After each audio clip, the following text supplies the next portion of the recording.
Olá, olá, bom dia. Hoje é sábado, 2 de agosto de 2025. Eu sou o Willis e estou aqui para a nossa live costumeira do sábado. E hoje o tema, ou os temas, é o acolhimento, o pertencimento, coisas assim.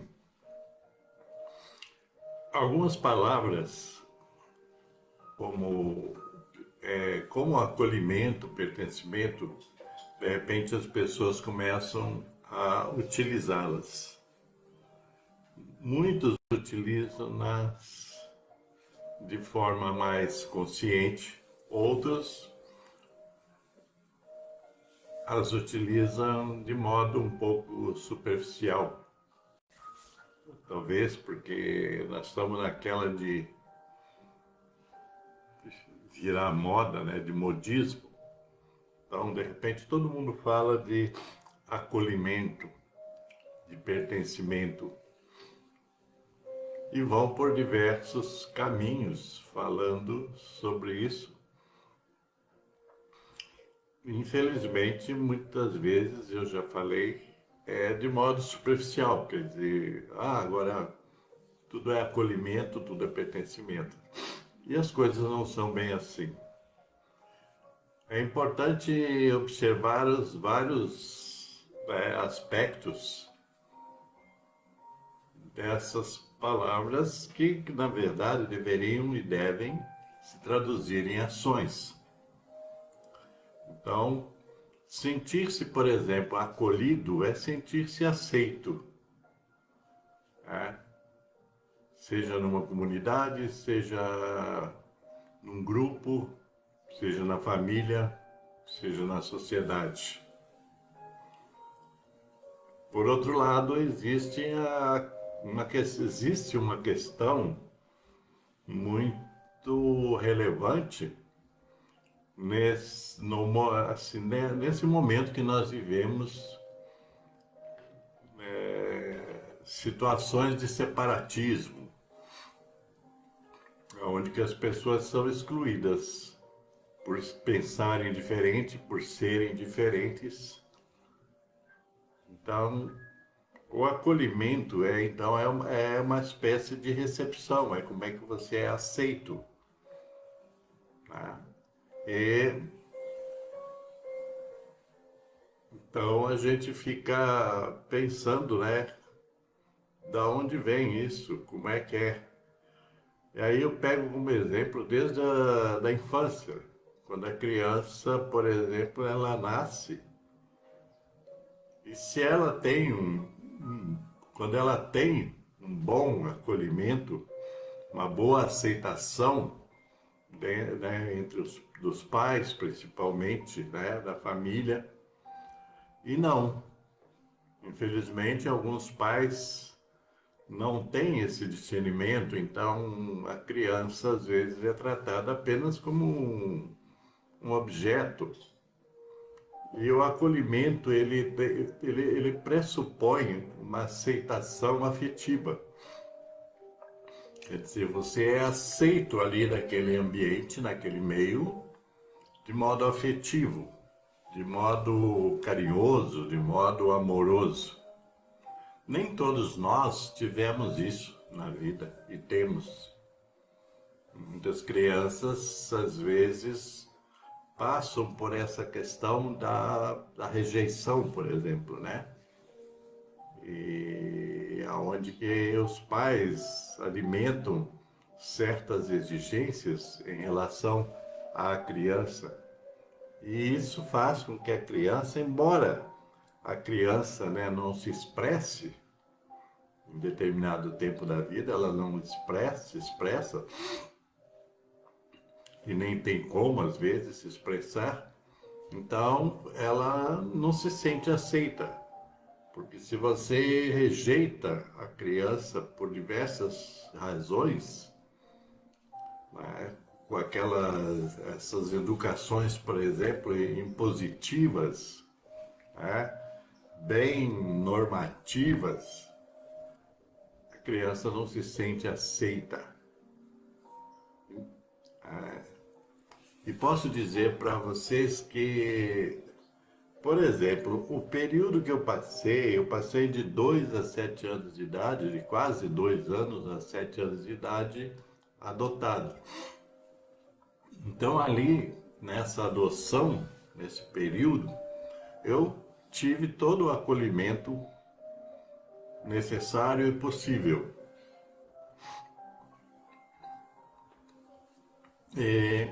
Então você se sente igual, você se sente bem, você se sente aceito, né? Você se sente importante naquele meio. E foi isso que eu senti no período em que fui adotado. Então recebi esse acolhimento e me sentia pertencendo àquela família. Depois, aos 7 anos de idade, alguma coisa, a minha mãe, a biológica, que tinha me abandonado, ela apareceu e de vários modos, né? Quer dizer, acabei sendo tirado da família adotiva. E ao adentrar a família da minha mãe biológica, eu já não me sentia acolhido, eu já me sentia um estranho. E aí você já começa a ter problemas, e eu tive problemas, inclusive aí já com outro tipo de tratamento, que era um tratamento mais bruto, né? Onde que eu passei um período sendo exigido exageradamente e até espancado. Então aquele acolhimento anterior, ele foi embora. Então a minha sensação já era uma sensação de rejeição. Aí vocês veem a diferença entre o acolhimento e a rejeição. Aquela falta, quando não há acolhimento, a falta de amor, a falta de afeto, a falta de carinho, coisas assim. E muitas vezes, desde criança, a pessoa vai levar isso, às vezes, para o resto da vida, se sentindo sempre excluída. Porque o afeto é digamos assim, é o maior sentimento de acolhimento. Quando você não tem isso, então você já se sente rejeitado.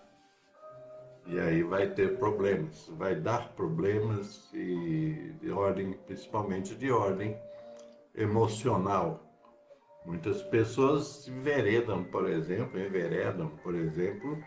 para um caminho alto, que começa na revolta, que começa na raiva, que começa, né, nessa coisa de rebeldia até. Muitas vezes a rebeldia é um sinal da falta de acolhimento, então a pessoa se rebela, mas de modo inconsciente se rebela simplesmente até sem saber o sentido da rebeldia. Eu passei por todas essas fases, por isso que eu estou falando. E vi muito disso, tá?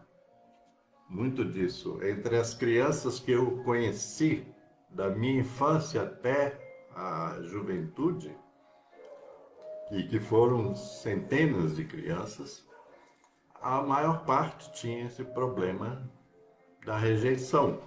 Você é rejeitado pela família, você é rejeitado pela sociedade. A sociedade, ela reproduz muito aquilo que a família produz e às vezes vice-versa. A família reproduz aquilo que a sociedade coloca. Então, e nós todos somos carentes de acolhimento. Essa é a verdade.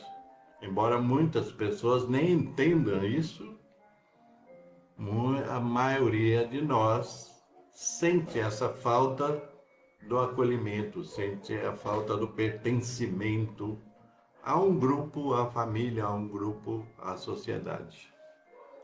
E isso causa problemas, como eu disse, emocionais, no sentido de que isso inclusive está incluso dentro da questão até da saúde mental das pessoas, por força da falta do acolhimento. Quer dizer, a falta de sentir-se pertencente a alguma coisa, no caso, algum grupo ou a própria sociedade. Nós vivemos uma sociedade que opta muito pela exclusão. Então, você é excluído por qualquer coisa, você é excluído praticamente do convívio com as outras pessoas. Quando as pessoas rotulam você, você é isso, você é aquilo e tal, você já está aí numa situação de falta de acolhimento. E isso faz falta na vida de todas as pessoas. E muitas vezes, aí entra uma questão que muitas vezes a pessoa reproduz essa falta de acolhimento na convivência com os outros. Então, quem não é acolhido também não acolhe. E isso, então, a coisa vai se reproduzindo. Né? Hoje em dia, nesse ambiente de redes sociais, internet, coisas assim, muitas pessoas, existe uma fala, né, que as pessoas falam, né, de lacração, né, de anulação, de até apagamento, né, apagamento de pessoas. Isso acontece muito, então, pela falta de acolhimento. Quer dizer, não é uma coisa que a nossa sociedade esteja acostumada a acolher. A nossa sociedade, ela é muito discriminatória. Você é discriminado por ser negro, por ser pobre, pelas suas opções aí sexuais, etc. Então, as pessoas são, né, excluídas. Nós vivemos numa sociedade onde que boa parte das pessoas são excluídas, não são acolhidas. Uma coisa que fala-se muito em política, né? A falta de políticas, por exemplo, sociais, de políticas de oportunidades, oportunização para as pessoas, as exclui. Eu vivi num tempo de exclusão, por exemplo, quando eu entrei, né, depois de muita luta, aos 20 e tantos anos de idade, 28 para 29, praticamente, que eu consegui, por exemplo, adentrar a uma universidade. Muita luta. Não era fácil como hoje. Hoje até é mais fácil você entrar numa faculdade, numa universidade. Mas na época não era, porque eu era uma pessoa considerada pobre, carente, etc. Coisas assim. Então, você não era acolhido. Mesmo quando eu entrei na universidade, vejo bem, depois de muita labuta e tal, e aquela coisa insana, né, do vestibular e tudo, lá dentro, no princípio, eu não me sentia acolhido, eu era um estranho no ninho. Eu fui estudar primeiramente filosofia, então eu vi aquelas pessoas que eram muito mais aquinhoadas economicamente, etc. Você era olhado, um olhar assim discriminador, tipo assim, era como se dissessem para você: o que você está fazendo aqui? Você não é um de nós, né? Porque as pessoas eram de outro calibre aí, socioeconômico. Então eu levei um tempo até achar o meu lugar, porque ninguém te dá lugar. Essa é a questão, você conquista o seu lugar. Então, até que eu conseguisse conquistar o meu espaço ali, E me colocar como um cidadão, como um estudante, levou um tempo. Porque você vai, eu, no caso, graças a Deus e graças aos meus esforços, eu sempre fui um tanto quanto inteligente. Então eu ia mapeando aquele ambiente para ver aonde que eu me colocaria, aonde que eu me incluiria. Ninguém ia me incluir. Não é porque eu entrei ali que eu fui incluído. Aonde eu iria me incluir. Então foi um período, digamos assim, um tanto quanto difícil também. Porque você está ali, naquele lugar que você queria estar, mas você não era acolhido. Porque havia aquelas barreiras ali sociais, econômicas, coisas até intelectuais. Então você tem que se desdobrar para fazer parte daquilo ali. Você tem que se desdobrar para ser incluído ali. Eu fiz isso, claro. E depois, quando fui estudar direito, por exemplo, foi a mesma coisa. Né? Você vê aquelas pessoas todas ali, professores, tal, e alunos, e você fica ali tentando achar o seu lugar. Ninguém abre para você. Lógico que eu encontrei pessoas que foram mais receptivas. Então, de repente, você tem um grupo, você está num grupo. Eu, por exemplo, me coloquei num grupo que estudávamos juntos, e naquele tempo era assim, estudávamos juntos e tal, os finais de semana a gente estudava, né? Então você vai se incluindo, eu fui me incluindo e acolhido, na medida que as pessoas vão te conhecendo, que você não é aquilo, você não é, digamos assim, você não é um estranho, você faz parte, então você é acolhido. E em muitas outras situações, eu fui acolhido. Então, o acolhimento é fundamental. Você se sente parte daquele núcleo, daquele grupo, etc. Né? Mesma coisa nos ambientes de trabalho. De repente, também você faz parte, mas não é parte, você não é incluído. Né? Sim, eu tive empregos, por exemplo, aonde que você era só mais um ali, pronto, e você obedece e segue em frente. Você não é acolhido assim, vem cá e tal, né? Só mais à frente é que eu fui receber isso, digamos assim, de ser acolhido. Eu lembro, por exemplo, o primeiro emprego onde eu fui acolhido, né? Em Belo Horizonte, eu morava lá. Fui incluído, né? Fui acolhido, inclusive principalmente pelo chefe, né? O cara que gerenciava o setor onde eu fui trabalhar, eu fui acolhido. E depois fui ser acolhido mais à frente aqui e acolá. Isso é interessante a gente ver, né? E teve ambientes que você, de começo, você não é acolhido. Você é só mais um ali, tipo assim. Você está aqui, faça isso, faça aquilo e tal.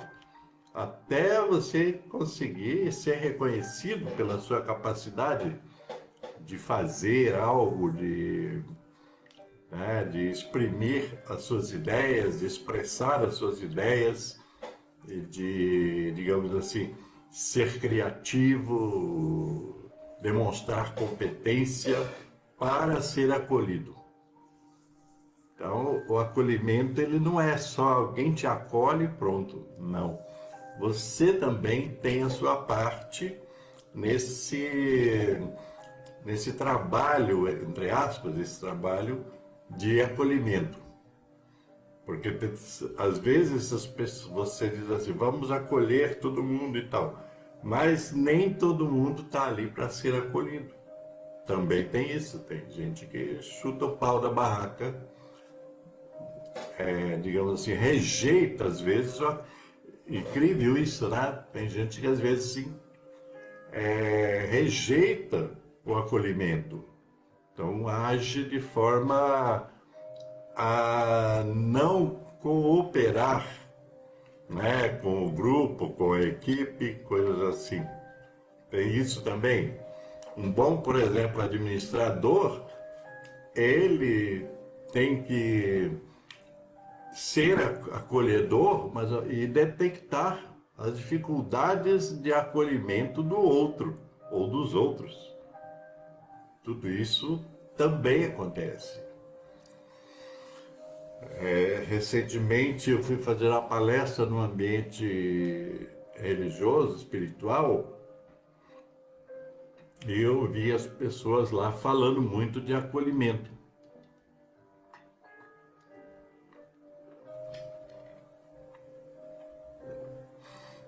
Às vezes até dá vontade de se perguntar para a pessoa o que significa acolhimento para você, né?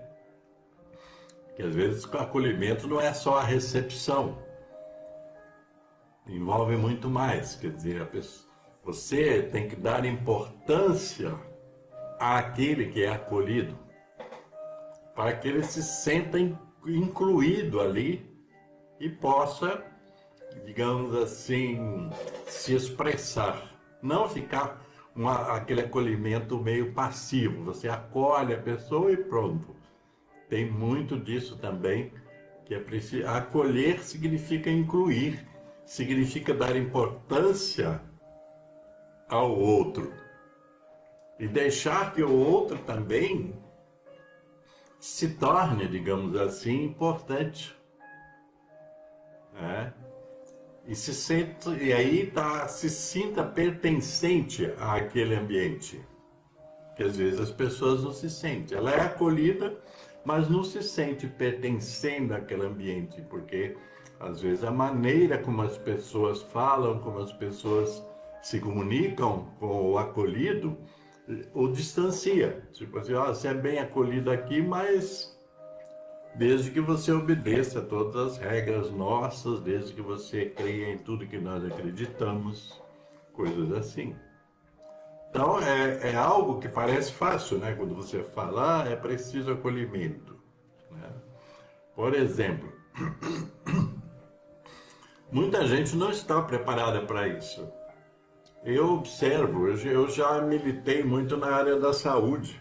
Militei assim como participante de grupos comunitários, representações comunitárias, né?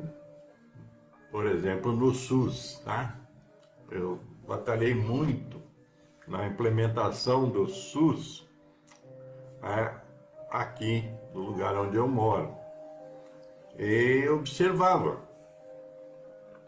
que eu visitava, né, policlínicas, postos de saúde, etc., e observava que muitos trabalhadores da área da saúde às vezes não estão preparados para serem acolhedores. Eles só cumprem a função técnica deles, fazer isso, fazer aquilo, procedimento A, B ou C, coisas assim.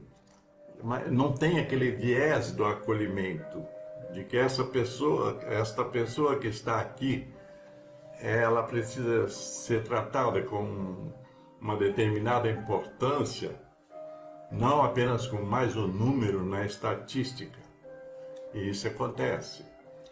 Você vê no ambiente de saúde, muitas vezes, a falta do preparo dos funcionários, de modo geral, isso em todos os escalões, desde o médico até todo o pessoal de serviço que trabalha lá, você sente um despreparo para o acolhimento, para acolher aquela pessoa, não para vê-la como um número ou apenas só como uma pessoa doente, necessitada aí de umas interações aí técnicas, médicas, curativas. É muito mais do que isso. Precisaria de um aperfeiçoamento, por exemplo, na área da saúde, partindo, inclusive, disso que eu estou falando, do acolhimento. Como é que você acolhe aquele que vai lá precisado de algum atendimento? Muita gente não vê por isso, por esse lado. É só mais um número, é só mais regras. Espere aqui, faça assim, faça assado e tal. Não há um acolhimento afetivo. E é preciso, naquele momento as pessoas precisam de um acolhimento que seja bastante afetivo.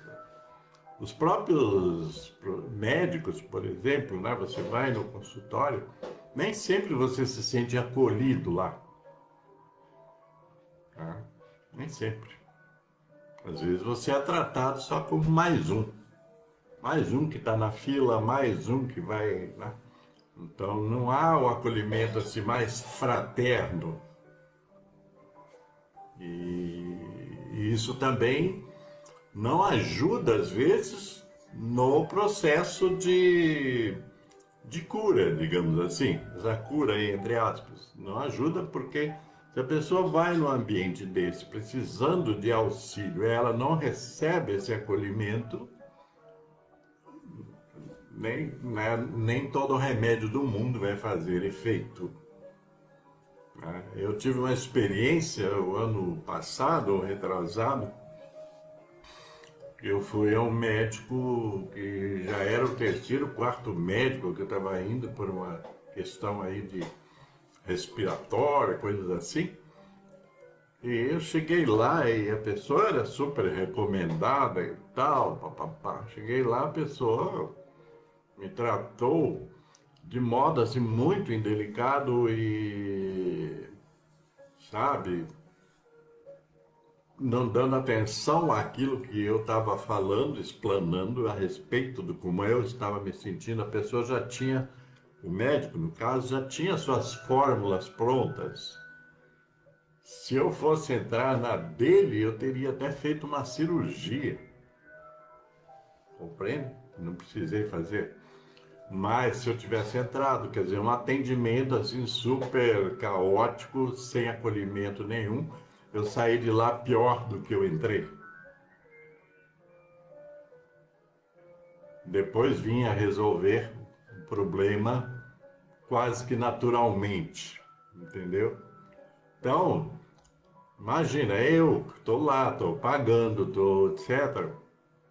Não tive um acolhimento, um bom acolhimento. Então, essa sociedade que nós vivemos, ela não é acolhedora, infelizmente. Ela é excluidora. Ela te coloca num papel e diz: você está aqui, quem sabe aqui sou eu. No caso aqui estou falando de médicos. Nem todos são assim, é lógico, mas são raridades aqueles que não são assim. Então, você não tem lugar de fala. É interessante isso, né? Outra coisa que vivem falando por aí, precisa, é o lugar de fala. Às vezes você não tem o lugar de fala. Se você não tem um lugar de fala, você é excluído, você não é acolhido. Você não pode se expressar. Você não pode falar de você, do que você, como é que você está, o que você está sentindo e tal. Você não tem lugar de fala. Então você é colocado num patamar onde que você não representa grande coisa. Quem sabe aqui sou eu. Então são vários aspectos que é preciso trabalhar, entender. E nós, a nível individual, pessoal, também temos que compreender isso, porque muitas horas, muitas vezes, nós deixamos de acolher o outro pela nossa própria ignorância do significado do acolhimento. Muitas vezes a pessoa só precisa que você a ouça, nada mais. Eu já, nesses anos que eu trabalhei, né, muito como psicoterapeuta, e você tinha que entender você tinha que entender, compreender que aquele momento ali é do cliente. Então, deixa eles expor as coisas, para depois você intervir, né? Então, às vezes a pessoa chega, a primeira coisa que chega com a vontade doida para falar a respeito do que está sentindo, etc. E às vezes alguns até se inibem porque não estão acostumados a serem acolhidos, então se inibem e você tem que estimular a pessoa a se sentir segura para falar das suas próprias dores, dos seus próprios, né, problemas e coisas assim. A pessoa tem que se sentir acolhida, e se sentir acolhida, a pessoa se sente segura. Então ela vai falar a respeito do que ela sente. Não é você que vai dizer, oh, você está sentindo isso. Não. Como é que você se sente? Então, são vários momentos que a gente precisa compreender o outro. Ter essa coisa da simpatia e da empatia pelo outro. No sentido de que a simpatia no sentido do recebimento do outro, do acolhimento, e a empatia é colocar-se no lugar do outro. Deixa o outro falar, entende? Então, acolhimento, então, é algo muito mais do que só palavra ou palavras. Acolhimento, pertencimento também. Eu já trabalhei muito, né, inclusive voluntariamente, com pessoas de várias situações, inclusive de dependentes químicos, e muitas vezes a pessoa tem que se sentir acolhida para se sentir à vontade de falar de si, para contar a sua história, fazer a sua narrativa. Daí você vai trabalhar em cima da narrativa do outro. Você não é o bambambam, né? Você é o cara, eu tô aqui, vou dar todas as soluções para vocês. Não, a solução às vezes está no acolhimento, no espaço para a narração da situação. Então, é importante fazer essa reflexão, porque às vezes a gente perde oportunidades de ser mais útil aos outros ao acolher apenas o outro, ao se recepcionar apenas o outro. Às vezes o outro só precisa disso, ok? Então é isso aí, hoje eu fico aqui, pode ser que amanhã ou depois eu volte a esse assunto, mas aqui é um princípio de uma reflexão que eu estou compartilhando com vocês, ok? Então é isso aí, a todos aí, paz e luz, e cuidem-se bem por aí.